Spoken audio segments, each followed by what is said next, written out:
A guest who's come all the way from Malta to read here tonight.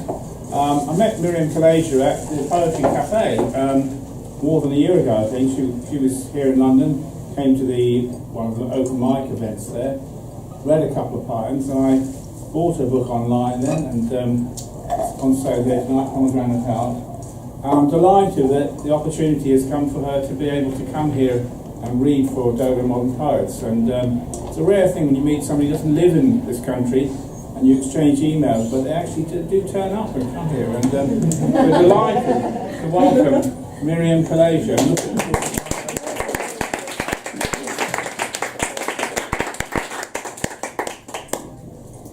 Thank you, Patrick.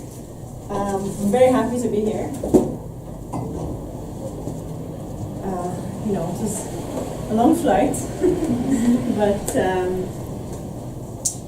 well, as I said, it just made me happy to be welcomed by Dodo Modern Poets, and I'm going to be reading some poems which will show you kind of what I write about, because that's the question I get asked most. And I hate that question, I don't like it, so please don't ask me that question later. You're going to get all the information you need from the poems.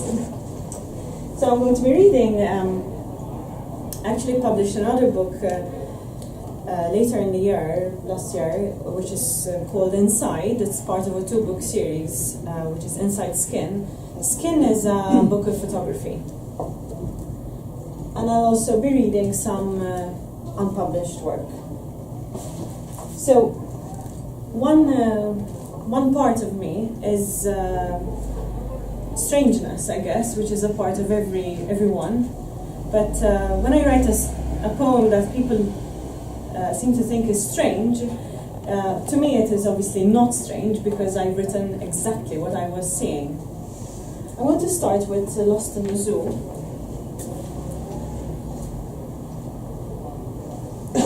From inside.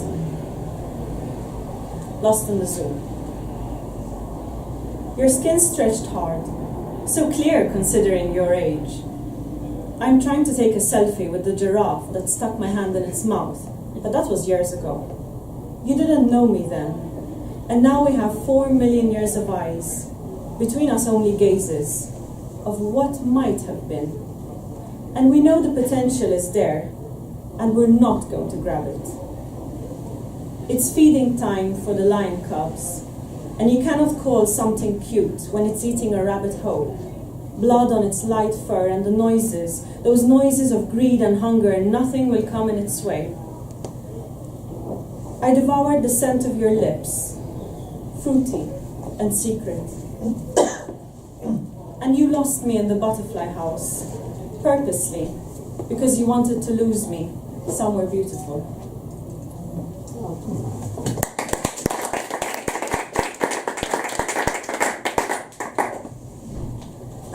Back in Malta, I also give creative writing workshops, and one of the things that I always say is that you should practice writing as though it's a muscle. So you must, go to the gym to become good at what you do, and so sometimes that entails writing stuff that you're later not going to use, or maybe you'll use, but in a completely different way. You're going to edit it to death. A Moment Too Soon is one such poem, and also the poem I'll read later, Lily's Fruit. A moment too soon. It would never be a moment too soon. I love you, stuck in holes and crevices, stuck deep down in dug down pillows, hotels that need dusting for programs on TV. You must increase your viewership. In jest, I struck the weatherman. He said he knew it would be soon. Imminent is the word he chose. Between scattered showers and the sun, rising while everyone still sleeps.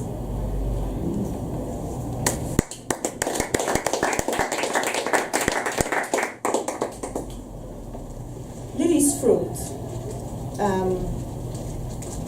came about after another event I also organized called Salon, where a group of like-minded people meet to socialize, and they present work or lectures or dance pieces or little plays around the topic of the day.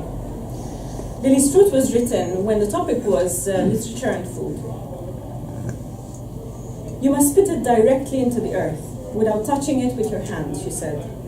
Dance on the leaves like you mean it, and the magic will happen. I'd grow this tree for you. Honey would seep out of its thick bark and it would smell of sweet temptation. We'd sit in its branches, and when we couldn't make love out of sadness, we'd eat and eat until we were full. We'd make it our home, climbing in and out like wild children with parents who didn't care. For dinner, we'd dig up potatoes and sit peeling them over stories and secrets until it was dark.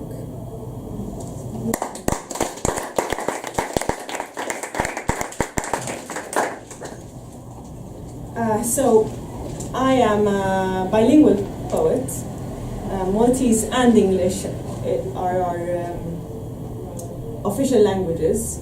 So I grew up speaking both languages, and I'm actually maybe better at English. But I have a Maltese friend here, so I will be reading some poems in Maltese. And my next kind of topic is current affairs. So, current affairs. Yesterday, equal marriage rights were passed, so we have one thing to celebrate, at least in Malta. And Pomegranate Heart reminds me of that topic. And I was going to read it later, but I'm going to read it now, because I never listen to myself in my own my own list. So if I read it again later, let me know. Pomegranate Heart is the title poem, because it speaks about every person we meet leaving a mark in our life, whether we like it or not. Or a stain, maybe. Pomegranate Heart. She counts the seeds of my pomegranate heart. The same. Always the same. No matter how many times she counts. Her fingers are stained. And though she may wash and scrub, there I will be, in her skin, lodged in places where she cannot wash me out.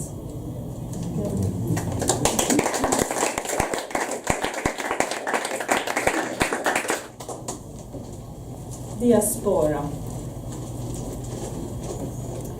Diaspora is about a dance piece that I watched recently.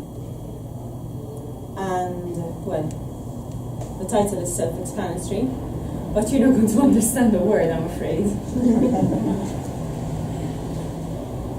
سبحني بالموج أروك لي جريحي بالملح حلوة الببرية صبيحة السرهك زم لي إيدي عطيلي عينيا هنرق فيك ما تفش li nħobb nom fil-font biss.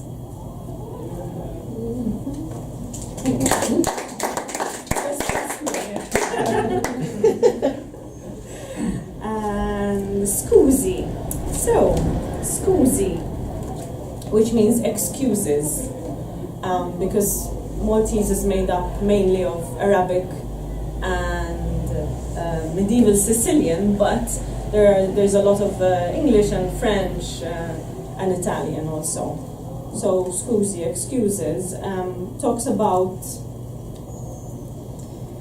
the overdevelopment that is happening right now. So if you're going to take a trip to Malta and it's going to be your first one, please come soon before there's no, I don't know, there isn't a tree left, and you cannot swim because it's all private. Scusi. Qed nistħi minnek għalla volja dan xogħlok, però niddejjaq ngħidlek għaluli. M'għandekx għalfejn, sinjura għettila, minn kollox smajt diġà, ma tkunx l-ewwel darba. Għax għandi skużi sora bil-iskużi bibi. Skużi f'dal-pajjiż, għoddejthom il-cranes, 5 skużi 6 jiena ġejja sawn. Bis-sola għont dal-għodu, skużi joqtolni f'dawn it-toroq kollha skużi ħofor. imkisrin u skużi imħarbtin. Imbasta nibnu skużi high-rise. U t-tajn nifsuħ mal-art. Bħal kulħadd, kull xorta ta' siet ta' kull nazzjonalità. Iskużi kulur ma jimpurtax. Għax-xorta waħda trapu ilma jibqa'. It's also a good poem, Mimi. You don't have to clap.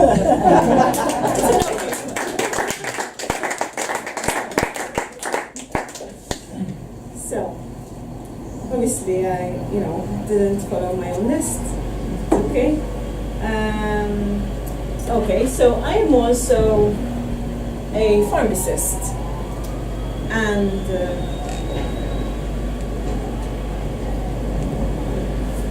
one of my jobs was once dispensing medical oxygen. Now, patients on medical oxygen are sometimes, most times, not going to live very long. And some people ask me whether being a pharmacist helps my writing in any way. It does help my writing because I meet a lot of humans who show me a lot of feelings. Sometimes they're misdirected, sometimes I get a lot of abuse thrown at me, but I know that most times they are angry at someone or something else. Do you want to know why I am so brave? Hundreds of eyes, never ready, begging questions, seeking relief from drowning. Strangers break my heart all the time. I am not afraid of living. Oh.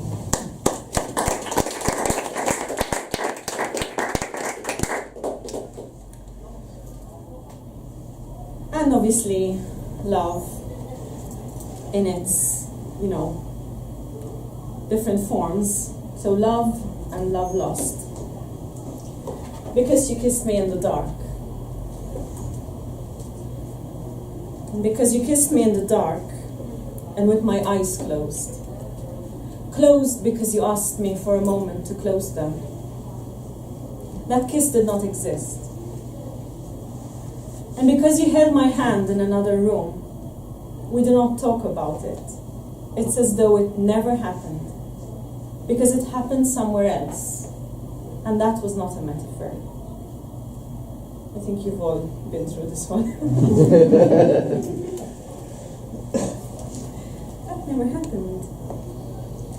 This rhythmic tango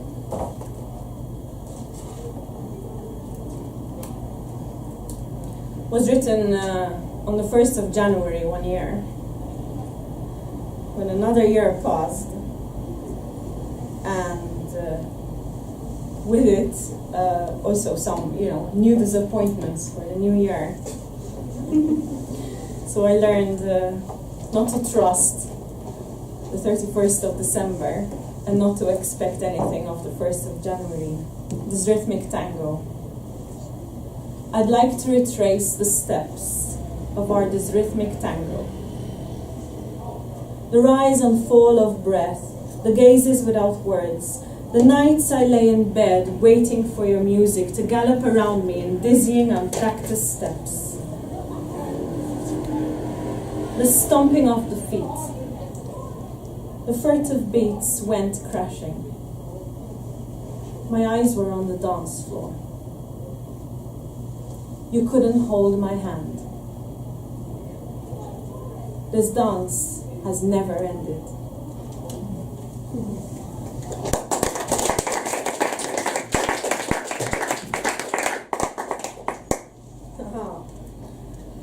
So, I read this poem in New York, and after I read the title, I got a very curious reaction. Let's see if it happens here. My memory of you is better than you. My memory of you is better than you. Rose-tinted, heart-shaped, wine-fueled madness. running through the streets, drunk and laughing. You could barely catch up with me. You, the matchstick to my fire, inflamed by proximity. You, whose dullness by day was musical in nature, but silent. My fire doused in yours, and dancing in the living room drove a hole in the ground. Awake. Walking out of the sea on summer's solstice. The problems of mortals sliding down my skin. I could barely hold your head in my hands. It was so large and heavy, like stone, with 1,000 poems inside, and 1,000 drunks. How could I ever expect to hold you in my life?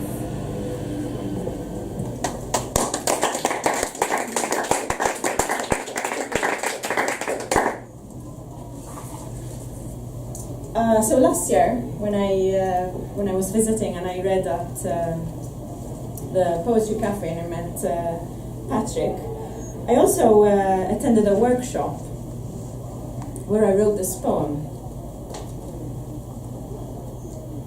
This is the first time I'm reading this poem, so my partner hasn't heard it either. Behind our backs, our shadows locked. And then I asked you what you wanted. Really wanted from this thing we had going, and you said Monopoly.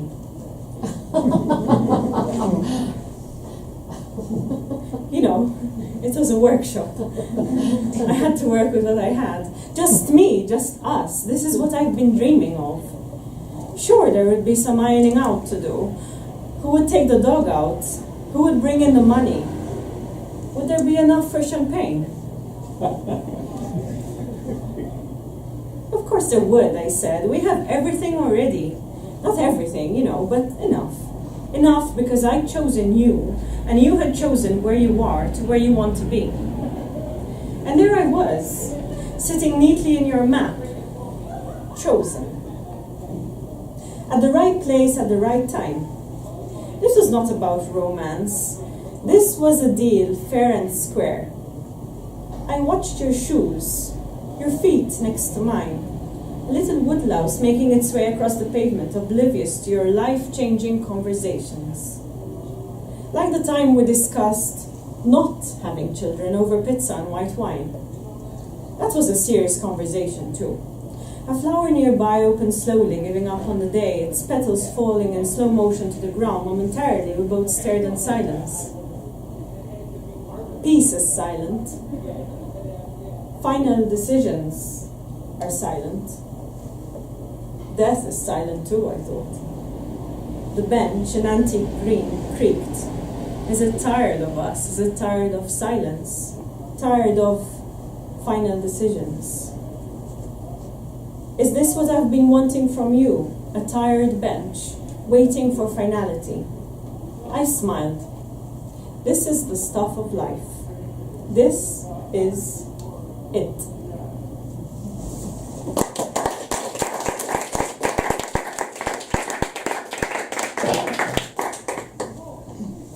So, I am an islander, so the sea is very important. I have been known to squeal in joy when I see the sea, even though I know that at any time when I'm living at home, it is about 20 minutes away, sometimes 7 minutes away, sometimes it's right in front of me. But nevertheless, I squeal when I see the sea. So, obviously, a lot of my poems, mention the sea. And one of them is called The Angry Sea. I might find it here. Yes.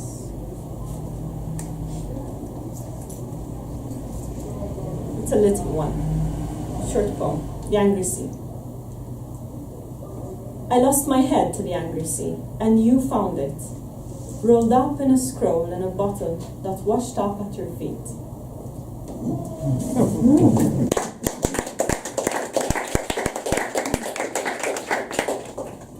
I'm just going to read one more piece. This is prose. I also write prose. And it is bilingual, but you will understand everything. Incidentally, boathouses Are we familiar? Same thing, right?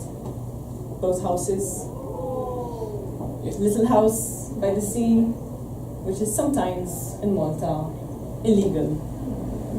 But you find a little hole, or you dig a little hole in the rock, boat houses, and you spend your summer there.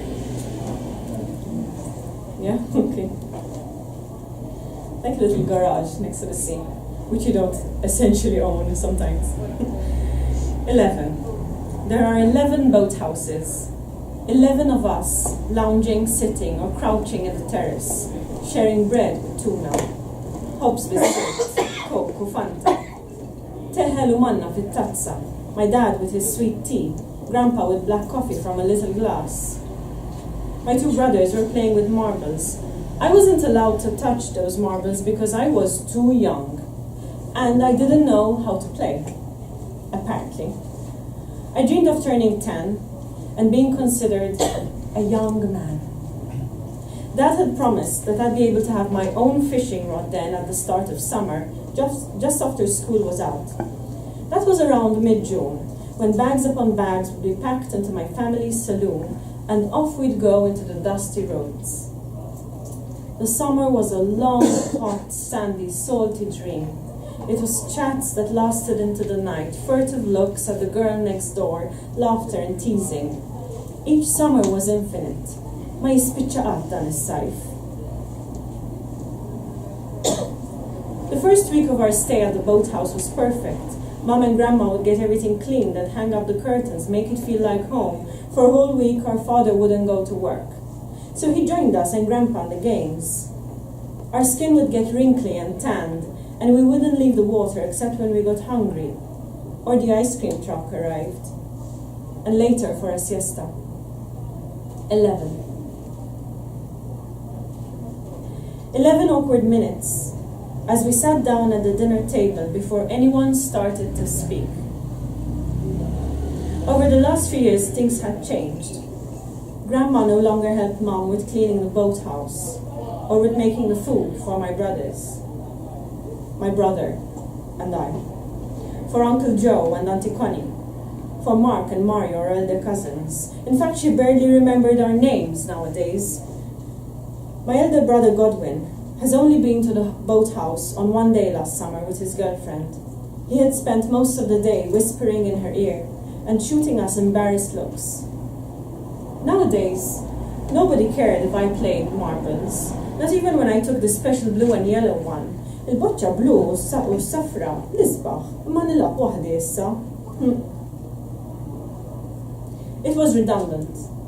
Calling your name to the sea in the middle of the night, as though somewhere between a splash against the rocks, you would answer me. In excess, like sprinkling sugar on sweet strawberries, I'd do it every night, for nights in a row, in search of an answer. Instead, the questions fought head to head, fizzing away with the sea foam. Għal xejn, kollox għal xejn. Nazaq fl-ilma. When death comes to you, you expect it to be tragic. You think it will happen at the deep of night, in the middle of a storm.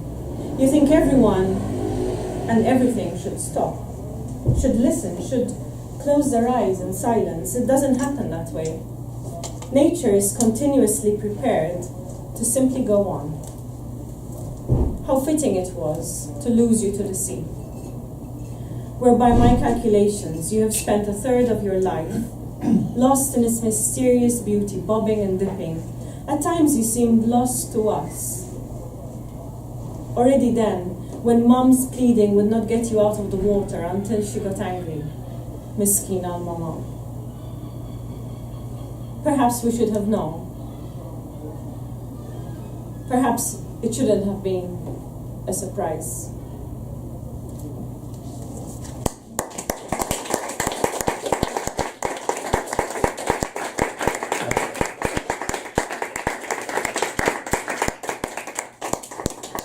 Thank you very much. And I'll continue the second set later. There'll be a few more poems about the sea. In the meantime, I have some copies of my book Pomegranate Heart. I couldn't get many, unfortunately, because I was traveling with hand luggage. They're heavy. But do come and speak to me if you like. Thank you.